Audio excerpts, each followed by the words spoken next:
द्रौपदी को लेकर के द्रौपदी से कहते हैं कि तुम तुरंत एक साड़ी लाओ। वो पूछती नहीं है। याद रखो, जिस पर श्रद्धा हो पूछना नहीं चाहिए कि क्या है, तुरंत फॉलो करो, यह है सच्ची भक्ति। ध्यान दो। और महाराज तो मैं बताऊं आपको, सामने पक्का झूठ भी खड़ा होगा, लेकिन यदि तुम्हारी श्रद्धा सच्ची है तो उस झूठ को भी सच होना पड़ता है। ये श्रद्धा का बल बहुत बड़ा होता है बाबा। ये श्रद्धा है जो असीम ब्रह्म को तुम्हारी सीमित बुद्धि में नचा देती है। ये श्रद्धा है, ध्यान देना, जो भगवान को कहीं भी प्रकट करके ला के खड़ा कर देती है। ये तुम्हारी श्रद्धा है। तो महाराज भगवान ने कहा साड़ी लाओ, पूछती नहीं है क्यों लाएं, साड़ी दे दिया, भगवान ने साड़ी पहन ली। चलो मेरे साथ, चल पड़ी। कहां चलना है नहीं पूछा, जय पितामह के शिविर में गए। और फिर भगवान ने कहा, अरे तुम्हारी चप्पलें ये पहचान की है, तो कोई गुप्तचर देख लेगा तो हमारी पोल खुल जाएगी। अच्छा देखो, उस समय क्या था, स्त्रियों के लिए कहीं भी रोक टोक नहीं थी, है ना, कहीं भी जा सकती थी। अब हमारे यहां लोग कहते हैं कि स्त्रियों का भारत में सम्मान नहीं रहा। अरे बाबा, स्त्रियों का भारत में जितना सम्मान रहा है उतना इस धरती के ऊपर कहीं नहीं रहा, कभी नहीं रहा, ना कभी हो सकता है। याद रखो, है? अब कहीं रोक टोक नहीं है, कोई स्त्री कहीं भी जा सकती है। ये स्त्री जाति पर भरोसा है कि नहीं है, बोलो। और महाराज श्री कृष्ण इसीलिए स्त्री बन गए थे, लेकिन उसकी चप्पलें तो कहीं गुप्तचर तो कम से कम पीछे लग सकते हैं ना, कि भाई ये पांचाली जा रही है, ये क्यों आई है यहाँ पर, तो गुप्तचर तो पीछे लग सकते हैं, मना तो नहीं करेंगे, क्योंकि कानून है कि स्त्री कहीं भी जा सकती है। और तो महाराज उन्होंने कहा चप्पलें उतारो, उन्होंने चप्पलें उतारी और भगवान ने अपनी कांख में पीतांबर से लपेट के कांख में दबा ली। मैं आपसे पूछना चाहता हूं, पूरे संसार के किसी मजहब में किसी के पास ऐसा भगवान है क्या, बोलो, जो तुम्हारी चप्पलें भी अपनी कांख में दबा ले तुम्हारे लिए? लोग कहते हैं वो आया तुम्हारे लिए, वो मर गया, ऐसा कर दिया, वैसा कर दिया। ठीक है, उसके लिए पीछे कितने लोग चल पड़ते हैं, लेकिन तुम नहीं। हमारे हिंदुओं को क्यों अकल नहीं आती कि राम क्यों आया, किसके लिए आया राम, बोलो, हमारे लिए आया। कृष्ण किसके लिए आए, किसके लिए कृष्ण आए? और कृष्ण का जीवन कोई फूलों की सेज में था क्या? पैदा होते ही माँ बाप छूट जाते हैं, फिर कोई पूतना, कहीं अघासुर, कहीं बकासुर, कितने कष्ट से श्री कृष्ण जी करके हमें गीता दे जाता है, उसके लिए कोई हिंदू कृतज्ञ नहीं है। और यहां केवल कृतज्ञता के नाम पर इतना फैल गया ये मजहब। हम क्यों कृतज्ञ नहीं है अपने कृष्ण के प्रति, हम क्यों कृतज्ञ नहीं है अपने राम के प्रति, हम क्यों कृतज्ञ नहीं है परशुराम के प्रति? ध्यान देना, नारायण श्री कृष्ण को कांख में दबा लेते हैं। पितामह भीष्म के शिविर में जाते हैं, श्री कृष्ण बाहर खड़े हो गए। द्रौपदी को कहा अंदर जाओ, ब्रह्म बेला है, पितामह भीष्म जगने वाले हैं, जाकर के प्रणाम करो। पितामह भीष्म जगने ही वाले थे, जगे ही हैं। आंख खुली है, आंख खुलते ही प्रभु का स्मरण, प्रातः स्मराम हृदय संस्फुरदात्म तत्वम, ऐसा स्मरण करते हैं। और नारायण उसके बाद उठ के बैठते हैं, दृष्टि पड़ती है, सामने कोई स्त्री प्रणाम कर रही है, तुरंत मुख से निकलता है सौभाग्यवती भव। याद रखो, ये जो ब्रह्म वेला है ये आशीर्वादात्मक वेला है, और इस वेला को हम सो के नष्ट कर देते हैं। सौभाग्यवती भव, बिना ब्रह्म वेला में कुछ सोचने की जरूरत नहीं है, आप पॉजिटिव ही होते हो। याद रखो, सारी कायनात पॉजिटिव होती है। तो महाराज अब जब बैठे तो पांचाली ने हाथ जोड़ करके कहा, पितामह आपने सौभाग्यवती भव का वरदान मुझे दे दिया है, लेकिन ये आपके सिरहाने जो 5 बाण रखे हैं इनका क्या होगा? और ये बोले तुम हो द्रौपदी, तुम? हाँ मैं हूं। ओ अच्छा अच्छा, बहुत अच्छा हुआ, बहुत अच्छा हुआ। ये बाण तो बिना होश के निकल गए, जोश में आकर के मैंने निकाल लिए, लेकिन बहुत अच्छा हुआ। लेकिन वो कहाँ है? द्रौपदी ने कहा कौन, के जो तुम्हें लाया है वो कहाँ है? मैं जानता हूं तुम अकेले नहीं आए, वही लाया है, कहाँ है वो? अब द्रौपदी चुप हो गई। तो पितामह भीष्म ने कहा, अरे कृष्ण आ जाओ आ जाओ आ जाओ, तुमने बहुत बड़े जंजाल से मुझे बचा लिया, आ जाओ कृष्ण। और महाराज भगवान श्री कृष्ण आ गए, साड़ी पहने हैं, घूंघट डाले हुए हैं। पितामह भीष्म कहने लगे, कृष्ण तुम अपने भक्तों के लिए क्या करते हो, लेकिन बहुत अच्छा किया, ये तो मेरे लिए किया है। इस प्रतिज्ञा से बंधकर तो मैं बहुत पछता रहा था, पता नहीं कैसे मैंने ये तीर निकाल लिए, तुमने मेरी रक्षा कर ली, इतने बड़े जघन्य अपराध से मुझे बचा लिया। फिर उनकी दृष्टि गई कांख पर, ये तुम्हारी कांख में क्या है? उन्होंने कहा कुछ नहीं। कि नहीं नहीं क्या है? तो बताया वासुदेव ने कि ये द्रौपदी पांचाली की ये चप्पलें हैं, पदत्राण हैं, इनमें पहचान थी, कहीं किसी गुप्तचर के कारण हम यहां आने में कोई बाधा पड़ती या कोई आपको जगा देता है, कहीं आप होश में आ जाते तो पता नहीं आप आशीर्वाद देते कि नहीं देते, इसलिए ये मैंने कांख में दबा ली। अब तो पितामह ने कहा धन्य हो कृष्ण, धन्य हो, तुम अपने भक्तों के लिए कुछ भी कर सकते हो। याद रखो ये है कृष्ण, ये हमारा प्रभु है और आज भी उतना ही है। मेरी बात मानो बंधुओं माताओं, आज भी श्री कृष्ण उतना ही हमारा है, उतना ही हमारा है जितना द्वापर में अर्जुन का था, जितना द्वापर में द्रौपदी का कृष्ण था, आज भी उतना ही है, उसमें कोई कम ज्यादा नहीं हुआ। जस का तस कृष्ण हमारे साथ, जस का तस है। किसी भी क्षण किसी भी समय पूरे भरोसे के साथ उसे पुकारो तो सही, अपने दिल को तो जरा साफ करो। नारायण ये घटना पितामह भीष्म ने याद की। फिर कहते हैं कृष्ण मैंने तुम्हारे साथ क्या क्या किया, मैं कितना बड़ा तुम्हारा अपराधी हूं। तुमने प्रतिज्ञा की कि मैं एक और मेरी नारायणी सेना रहेगी और एक और मैं निहत्था रहूंगा। आपको याद होगा जब अर्जुन और दुर्योधन दोनों गए थे कृष्ण के पास, तो भगवान कृष्ण ने अपने दो हिस्से कर लिए कि एक और मेरी नारायणी सेना रहेगी और एक और मैं निहत्था रहूंगा, युद्ध में भाग नहीं लूंगा। और अर्जुन से कहा तुम मांगो, तो अर्जुन ने कृष्ण को स्वीकार किया था। यही ध्यान देना, जिस क्षण अर्जुन ने कृष्ण को स्वीकार किया, निहत्थे कृष्ण को, निकम्मे कृष्ण को, बिना काम के कृष्ण को, उस समय तो नहीं कहा मैं किसी काम नहीं आऊंगा।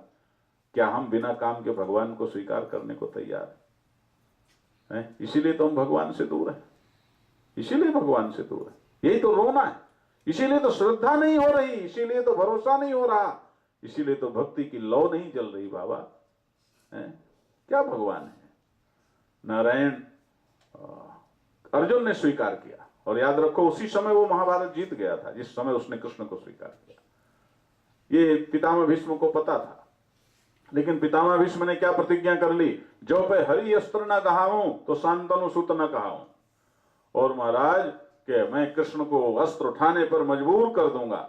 और उस दिन इतना भीषण युद्ध किया, इतना भीषण युद्ध किया कि भगवान श्री कृष्ण को भी छलनी कर दिया हो, रथ तोड़ डाला, भगवान कृष्ण जमीन पर आ गए, उनके शरीर को बीन डाला बाणों से।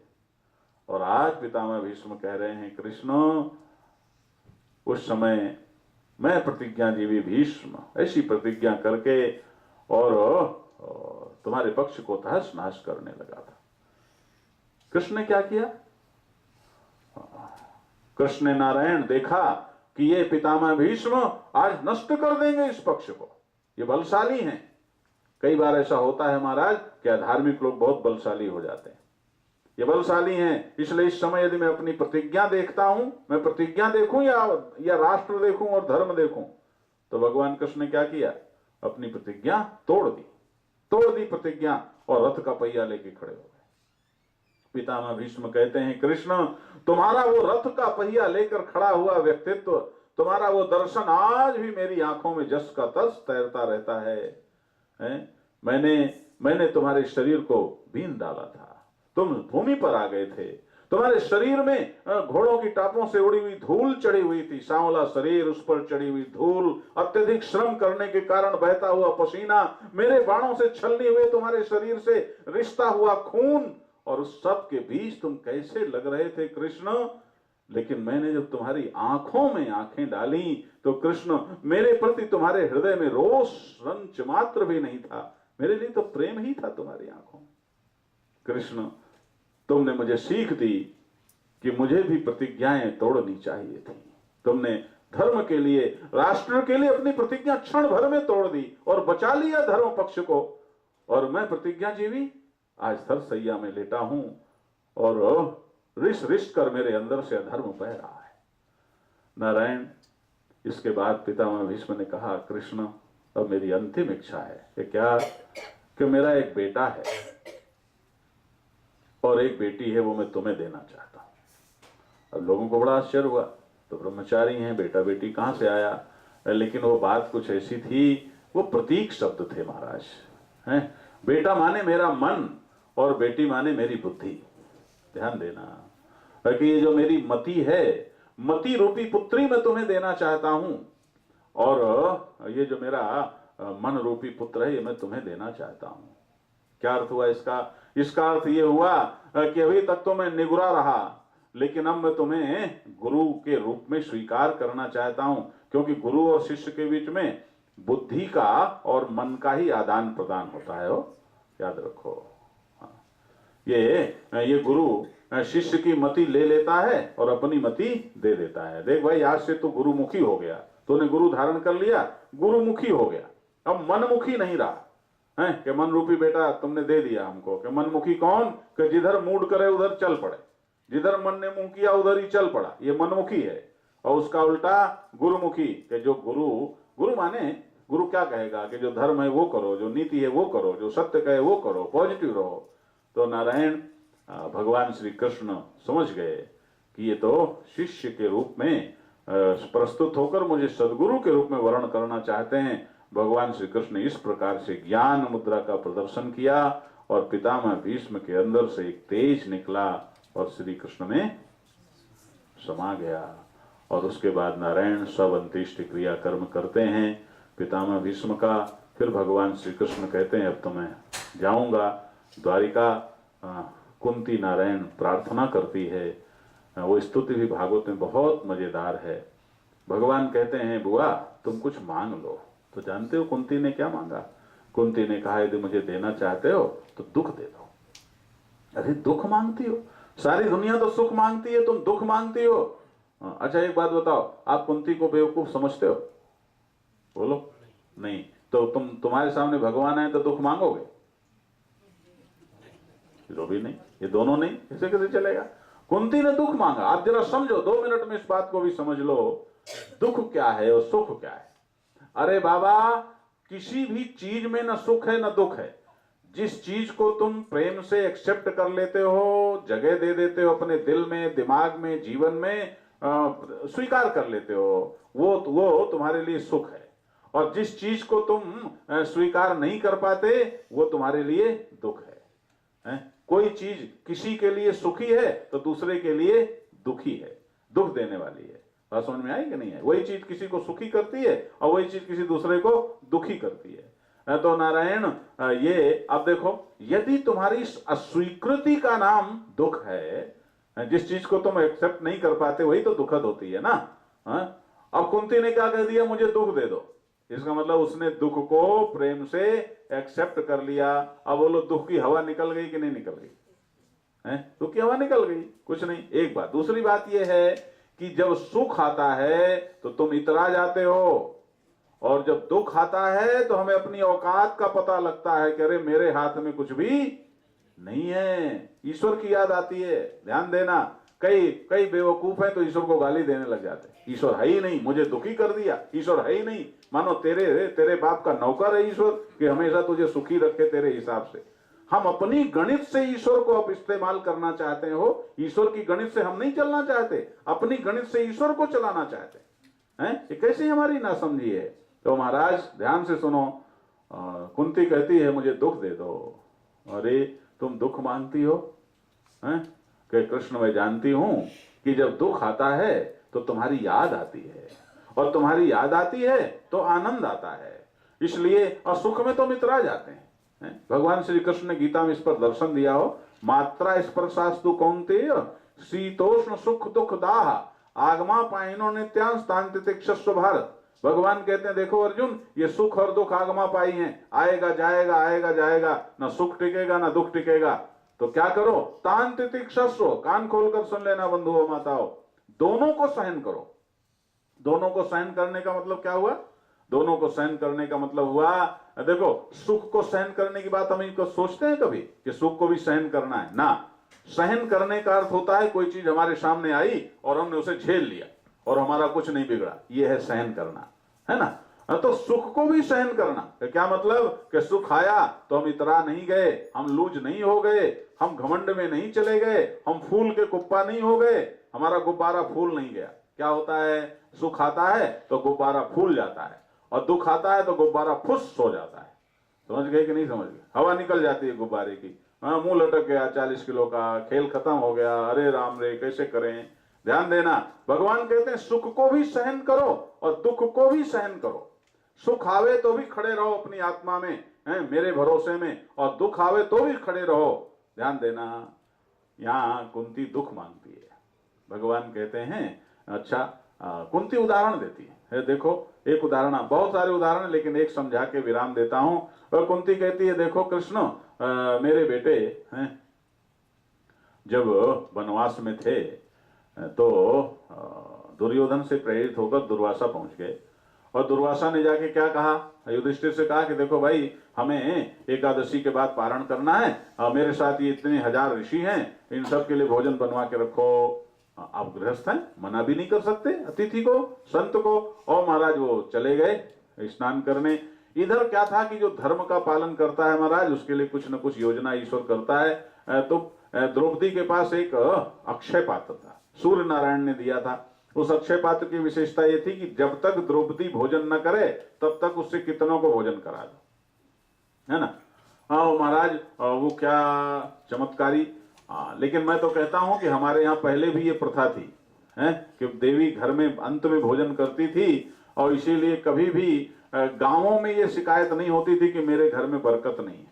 महाराज थोड़ी सी आमदनी में खूब ठाठ से लोग जीते थे, और खूब ठाठ रहता था, खूब खिलाते पिलाते थे लोगों को, और खाते पीते थे, सब हट्टे कट्टे मस्त रहते थे। हैं अब आमदनियां खूब बढ़ गई हैं महाराज, लेकिन फिर भी रोते रहते हैं, ये नहीं है, ये नहीं है, ये नहीं है। तो महाराज वो अक्षय पात्र जब दुर्वासा ने ऐसा कहा, और दुर्वासा तो बड़े खतरनाक है महाराज, तुरंत साथ दे दें। हैं दुर्वासा ने जब ऐसा कहा तो युधिष्ठिर अंदर गए, अब भाई तुमने भोजन कर लिया क्या? मैंने तो कर लिया, अक्षय पात्र धो के रख दिया, तो फिर क्या होगा, ऐसी ऐसी बात है, दुर्वासा अपने शिष्यों को लेके आने वाले हैं, क्या होगा, क्या करेंगे, श्राप देंगे, चलो कोई बात नहीं, जो होगा देखा जाएगा। इतने में महाराज द्रौपदी, क्या होगा देखो, भक्त के हृदय में कृष्ण तुरंत आता है। वो द्रौपदी ने कहा कुछ नहीं, एकदम कृष्ण का स्मरण आ गया कि देखो वासुदेव ये फिर क्या चक्कर पड़ गया। कहा कुछ नहीं, कृष्ण आ गए और क्या कहते, अरे अरे मुझे भूख लगी है, जल्दी कुछ खिलाओ, कुछ भोजन करने को हो तो दो। द्रौपदी कहती है क्या जले में नमक छिड़कने आए हैं? क्या मतलब है? अरे मतलब यह है कि दुर्वासा अभी भोजन के लिए कह गए हैं, यहाँ मेरे पास कुछ भी नहीं है। बंधु माताओं, जरा 2 मिनट ध्यान से सुन लो। युधिष्ठिर आदि ने कभी भी धर्म के इधर उधर कदम रखा? कितना कष्ट सह रहे हैं बोलो। और तुम्हें जरा सी तकलीफ आ जाती है तो कहते हो धर्म का पालन हम करते हैं, लेकिन तकलीफ क्यों आ गई? अरे भैया मेरे, तकलीफ का गणित अलग है, धर्म का गणित अलग है। धर्म से आनंद आता है, और जीवन में कई ऊंच नीच होती है तो कष्ट आता है। ध्यान देना, धर्म से जो धर्म परायण है उसे कभी दुख नहीं होता। तुम्हें दुख हुआ तो देखो कहीं ना कहीं गड़बड़ है, या तो तुम्हारे अंदर भक्ति में कमी है या धर्म में कमी है, इसको देखो। नारायण भगवान कहते हैं कह रहे कुछ नहीं, मुझे भोजन कराओ। कहां से भोजन कराओ? अब देखो वो इस स्थिति में है तो उनके पास अक्षय पात्र है, कहीं ना कहीं से तो बात है ना। अब कृष्ण आ गए कि वो तुम्हारा पात्र कहाँ है? अरे मैंने धो के रख दिया, अरे लाओ तो सही। अब महाराज वो पात्र ले आई। भगवान ने उस पात्र को देखा तो उस पात्र में एक तिनका लगा हुआ था, और भगवान ने उसको हाथ से खुरच करके और उसको अपने मुख में डाल लिया। और महाराज मुख में डाला और तृप्ति की डकार ले ली। ये कृष्ण कौन है? कृष्ण कहता है स्वयं अपने मुख से, अहम वैश्वानरो भूत्वा प्राणिनाम देहमाश्रितः प्राणापान समायुक्तः पचाम्यन्नम चतुर्विधम। मैं वैश्वानर अग्नि के रूप में सभी प्राणियों के अंदर रहता हूं, और मैं 4 प्रकार के अन्न को पचाता रहता हूं। तो महाराज वो तो सबके अंदर, ये जो जठराग्नि है, आप देखो यहाँ डॉक्टर लोग बैठे हैं वो, हाँ ये आपके अंदर जो हाइड्रोक्लोरिक एसिड होता है ना, और उसमें अग्नि होती है, वो बाहर कहीं हो। हम लोग जब लेबोरेटरी में कभी एक्सपेरिमेंट करते थे तो कैसे संभल करके एसिड देखते थे, और कभी कोई किसी के ऊपर पड़ जाए तो तुरंत कपड़ा जल जाए, हाथ जल जाए, लोग फेंक देते हैं एसिड। तो बाहर, और वो हमारे पेट में भरा हुआ है, हमारे पेट में वो बनता है। अब नारायण तुम कहो कि तो एसिड है, ये तो ऐसे होता है, तो भैया ये फैक्ट्री किसने लगाई है? तुमने लगाई क्या? अंदर एसिड बनने की फैक्ट्री तुमने लगाई है? इसका क्रिएटर कौन है?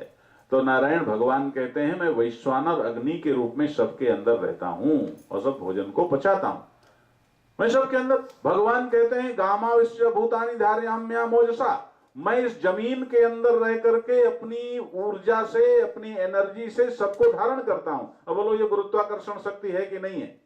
बोलो। तो मैं ये प्रश्न करता हूं, कल एक सज्जन से बात हो रही थी कि आप श्री कृष्ण की इस बात को कैसे खारिज कर सकते हो?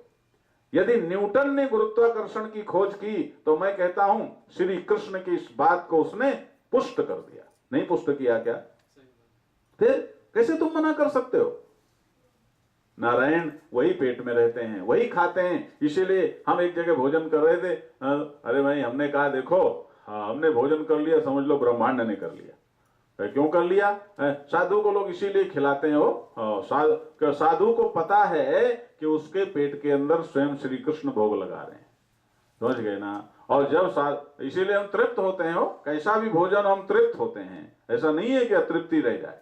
ये ध्यान रखना पड़ता है, क्योंकि तृप्त होने का मतलब है श्री कृष्ण तृप्त हो गया, और श्री कृष्ण तृप्त हुआ तो तीनों लोग तृप्त हो गए। और महाराज जब श्री कृष्ण तृप्त की डकार ली, और तो महाराज दुर्वासा जो नहा रहे थे नदी में, तो डकारें आने लगी। चेले कहते हैं, अरे भाई गुरु भाई मुझे तो डकार आ रही है, मैं तो एक ग्रास नहीं खा सकता। दूसरा कहते हैं, हाँ मुझे भी डकार आ रही है, ये क्या हो गया? लगता है इस पानी में कुछ जादू मंत्र है। तो लेकिन गुरुजी से तो दूसरे जब डरते थे तो चेले कितना डरते होंगे, गुरुजी से कह नहीं सकते।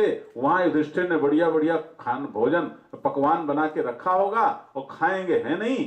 तो गुरुजी पता नहीं क्या गद बनावेंगे, बहुत गड़बड़ हो गया। इतने में दुर्वासा कहते हैं, अरे चेलो क्या है? कि भाई क्या बात है, डकार हमको आ रही है। अरे चेलों ने कहा, बहुत अच्छा, जो रोग हमें लगा गुरुजी को भी लग गया, अब बढ़िया है। तो फिर क्या करें गुरुजी, डकार तो हमें भी आ रही है, कि देखो युधिष्ठिर ने बढ़िया बढ़िया भोजन बनवाया होगा, लेकिन हम तो खा नहीं सकते। फिर क्या करें कि वहां वापस जाना ठीक नहीं है, चलो इधर से लौट जाते हैं। और महाराज वो पहुंचे ही नहीं। कुंती कहती है, आपने किस तरह से हमारे परिवार की रक्षा की है, और जब जब दुख आया तब तब तुम स्वयं आए हो। सुख आता है तो देहाभिमान बढ़ता है, दुख आता है तो तुम आते हो, इसलिए हे कृष्ण मुझे दुख चाहिए। और महाराज ये भी हमें सीख देता है। इसके बाद भगवान हस्तिनापुर नारायण द्वारिका जाते हैं, वहाँ वो उनका राजोचित स्वागत होता है, वो अपनी संतानों को गले लगाते हैं। उनकी 16,108 रानियां हैं, उसकी चर्चा आपको बाद में बतावेंगे। और इधर परीक्षित का जन्म होता है, तो परीक्षित का जब जन्म होता है तो युधिष्ठिर बड़ी धूमधाम से मनाते हैं। वहां से अर्जुन भी चले गए थे कृष्ण के साथ। वो नारायण श्री कृष्ण का सोचा, श्री कृष्ण के काम तो पूरा हो गया, अब मुझे भी ये छोड़ना चाहिए। देखो एक कांटे से दूसरा कांटा निकालते हैं और दोनों कांटे फेंक देते हैं कि यदुवंशियों को लेकर के मैंने सारे दुष्टों का संहार कर दिया, अब खेल खत्म, तो अब इनको भी जाना चाहिए। तो महाराज यदुवंशी तो आपस में लड़के समाप्त हो जाते हैं, और श्री कृष्ण बैठे होते हैं एक पैर के ऊपर दूसरा पैर रख के, तो एक व्याध, और उसका कारण अब घड़ी मना कर रही है कि एक शाम नाम का यदु था, हो उसने अपने पेट में, बच्चे शरारत करते हैं ना, तो पेट में कपड़ा बांध के स्त्री बन के, देखने बड़ा सुंदर था, संतों के साथ पास ले गए। संतों से कहा, हाँ ये इसके पेट में स्त्री है, इसके पेट में क्या होगा, है लड़का है कि लड़की है? आजकल हमारे पास कोई आवे तो कह देंगे हमारी खोपड़ी ना खा जाके अल्ट्रासाउंड करा ले, हम खा जाने लड़का है कि लड़की। लेकिन वो तो संत महाराज भगवान की लीला, उन्होंने शाप दे दिया, न लड़का है न लड़की है, मूसल है, इस मूसल से तुम्हारा सर्वनाश हो जाएगा। अब लौट के आए, अग्रसेन से कहा, राजा उग्रसेन से कहा महाराज ये हो गया। तो उन्होंने मूसल निकला, मूसल को रितवाया समुद्र के किनारे जाके, तो उस रेस से तो बांस पैदा हो गया, और अंतिम जो टुकड़ा बचा वो एक व्याध ने अपने उस पर लगा लिया। उसी व्याध ने तीर चलाया महाराज, कृष्ण के पैर में तीर लगा और कृष्ण बहाना देना है ना, हमारे तुम्हारे जैसे ही छोड़ा, इस बहाना देना है। और श्री कृष्ण नारायण उनका तिरोधान हो जाता है। और वो अर्जुन से उन्होंने कहा देखो भाई ये रानियां तुम अपने यहाँ इन रानियों को जाकर के तुम संरक्षण प्रदान करो। अर्जुन जब श्री कृष्ण से रहित होकर के वहां से चलता है, महाभारत जीतने वाला अर्जुन कोल भीलों के द्वारा हरा दिया जाता है, पराजित कर दिया जाता है। अर्जुन जब यहाँ वापस आता है, मुंह लटका हुआ है। युधिष्ठिर ने कहा अर्जुन क्या हुआ, तुम्हारा मुंह क्यों लटका हुआ है? अब देखो कितने कारण। युधिष्ठिर कहते हैं कहीं ऐसा तो नहीं किसी बड़े को प्रणाम करने में चूक हो गई, कहीं ऐसा तो नहीं किसी छोटे बच्चे की उपेक्षा हो गई, कहीं ऐसा तो नहीं किसी को बिना पूछे तुमने भोजन कर लिया, क्या गलती हुई है? फिर युधिष्ठिर कहते हैं कृष्ण तुम तो ऐसे मुंह लटकाए खड़े, अर्जुन तुम तो ऐसे मुंह लटकाए खड़े हो जैसे तुम्हारे परम प्रिय श्री कृष्ण का तुमसे बिछोह हो गया हो। अर्जुन रो पड़े। युधिष्ठिर ने तुरंत अपने को संभाला, जान गए कि यही हुआ है, तुरंत अपने को संभाला। ये भागवत में जब आप पढ़ेंगे तो बड़ी अच्छी यौगिक प्रक्रिया है कि कैसे उन्होंने अपने प्राणों को समंजित किया। और उसके बाद नारायण युधिष्ठिर ने कहा देखो भाई मंत्री मुझसे ताला मांगने आया था, इसका मतलब है कि अब हमारा युग समाप्त हो गया। और तुरंत महाराज उन्होंने परीक्षित को राजगद्दी दी और परीक्षित को राजगद्दी दे करके और वहां से चल पड़े। कहां जाते हैं? और इधर केदारनाथ की तरफ हिमालय में चढ़ते चले गए, चढ़ते चले गए। बोले अब हाँ देखो ये ऐसे नहीं मर सकते, नहीं मर सकते, क्योंकि जीवन भर धर्म का आचरण किया है महाराज। तो हिमालय में चढ़ते चले जा रहे हैं। नकुल गल गया, द्रौपदी गल गई, सहदेव गल गया, अर्जुन गल गया, भीम गल गया, सब एक एक गलता है, गिरता है, कोई घूम के भी नहीं देखता, आगे चढ़ते चले जा रहे हैं। आप कहोगे क्या है? अरे बाबा यही धर्म की यात्रा है। एक काला कुत्ता आ गया, युधिष्ठिर के साथ साथ चल रहा है, आगे गए तो एकदम एक दिव्य व्यक्तित्व प्रकट हो गया, उज्ज्वल देदीप्यमान। युधिष्ठिर से कहा युधिष्ठिर तुमने जीवन भर धर्म का आचरण किया है, इसलिए हम तुम्हें नारायण धर्मलोक ले जाएंगे। अच्छा तो ठीक है, मैं चलने को तैयार हूं, आपकी आज्ञा, लेकिन ये कुत्ता मेरे साथ जाएगा। ना कुत्ता नहीं जा सकता, तुम ही भर जा सकते हो। तो युधिष्ठिर ने कहा ध्यान देना, उस युधिष्ठिर ने क्या कहा था कि ये देखो जो 7 कदम भी अपने साथ चल ले वो सहयात्री होता है, उसका तिरस्कार नहीं करना चाहिए, उसे ऐसे नहीं छोड़ना चाहिए। मैं इसे छोड़ के नहीं जा सकता किसी भी कीमत में, भले ही मैं स्वर्ग छोड़ दूं, वैकुंठ छोड़ दूं।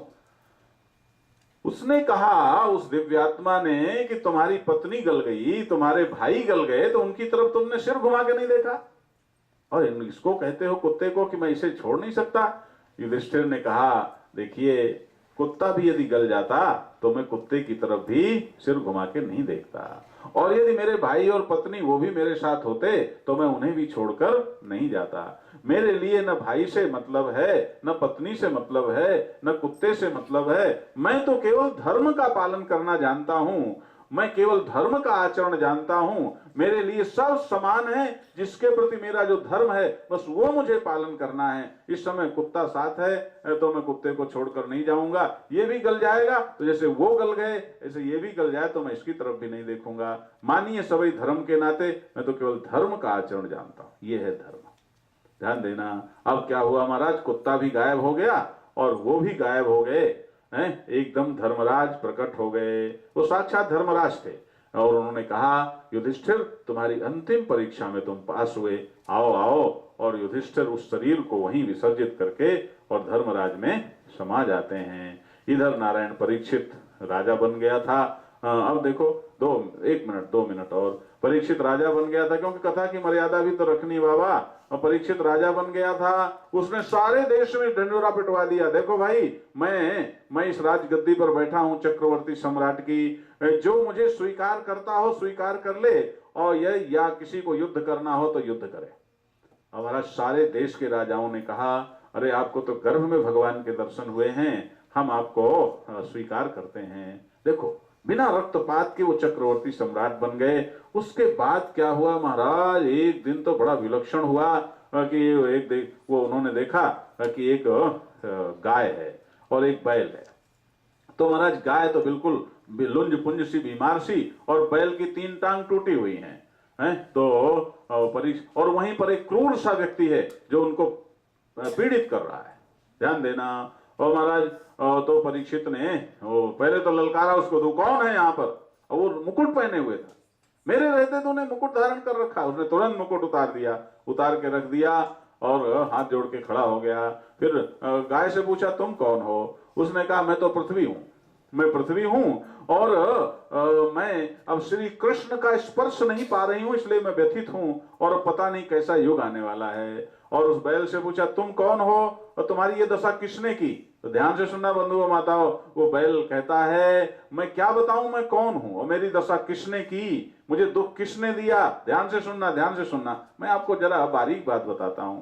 नारायण, उसने कहा कि दुख का कारण, कुछ लोग तो कहते हैं भाग्य से दुख मिलता है, कुछ लोग कहते हैं प्रारब्ध से दुख मिलता है, कुछ लोग कहते हैं भगवान दुख देता है, कुछ लोग कहते हैं कर्मों से दुख मिलता है। आज तक विद्वानों में एक मत नहीं हुआ कि दुख का असली कारण क्या है।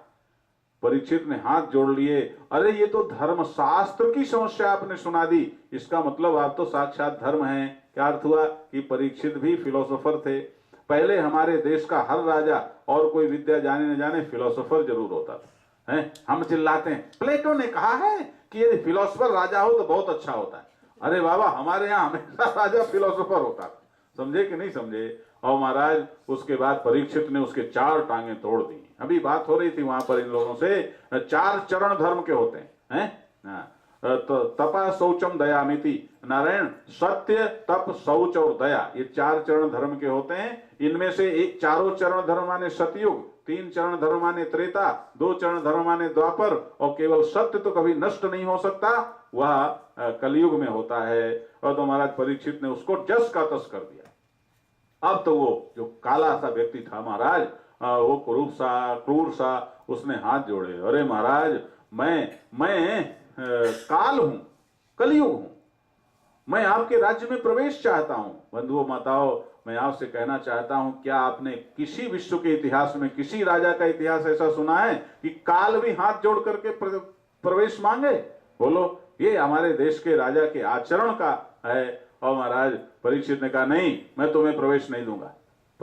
तो उस काल ने कहा, कलयुग ने कहा, मुझ में बुराइयां हैं लेकिन एक अच्छाई भी है। कि अच्छाई क्या है? कि कलयुग पुण्य हो नहीं पापा है। जब मैं पहली बार 5 साल पहले आया था तो प्रकाश जी ने मुझसे इसी का उत्तर पूछा था, और मैंने उन्हें उत्तर दिया, तो फिर हमारे चेले ही बन गए वो, ध्यान देना।